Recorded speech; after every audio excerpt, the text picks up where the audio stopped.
Hello, ഇതെന്താ സാധനം എന്നറിയോ? കുറച്ച് പേർക്കെങ്കിലും അറിയും, അറിയാത്തവർക്ക് വേണ്ടിയിട്ടാണ്. നമ്മളുടെ മറയൂരിൽ നിന്നുള്ള ശർക്കര, മറയൂർ ശർക്കര എന്ന് പറയും. മറയൂർ ചന്ദനമരങ്ങൾക്ക് എന്ന പോലെ തന്നെ മറയൂർ ശർക്കരയ്ക്കും ഫേമസ് ആയിട്ടുള്ള ഒന്നാണ്. മറയൂർ ശർക്കരയുടെ പ്രത്യേകത അറിയാലോ അല്ലെ? 2019 കേരളത്തിൽ നിന്ന് ജോഗ്രഫിക്കൽ ഇൻഡിക്കേഷൻ ടാഗ് കിട്ടിയിട്ടുള്ള ഒരു പ്രോഡക്റ്റ് ആണ്. GI ടാഗ് കിട്ടിയിട്ടുള്ള പ്രോഡക്റ്റ്. ഞാനൊരിടത്ത് വായിച്ചിട്ടുണ്ട്, ഇത് ഉണ്ടാക്കുന്ന സമയത്ത് അവർ ഗ്ലൗസും മറ്റൊന്നും ഉപയോഗിക്കില്ല. അപ്പൊ അതുകൊണ്ട് ഇവർ കയ്യിൽ തന്നെ ചൂടോടെ ഈ സാധനം വരുന്ന സമയത്ത് ചൂടോടുകൂടി തന്നെയാണ് ഇത് ഇവര് ഈ ഒരു രീതിയിൽ ഉരുട്ടിയെടുക്കുന്നത്.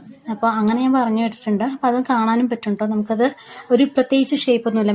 മെഷീൻസ് ഒക്കെ ഉണ്ടാകുമ്പോഴാണല്ലോ ഒരു ഷേപ്പ് ഉണ്ടാവുക.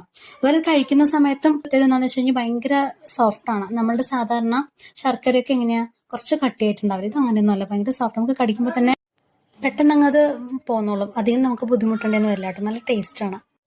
വളരെ പ്യുവറാണ്, കെമിക്കൽസ് ഒന്നും ആഡ് ചെയ്യാത്തുള്ള ഒരു പ്രോഡക്റ്റ് ആണ്.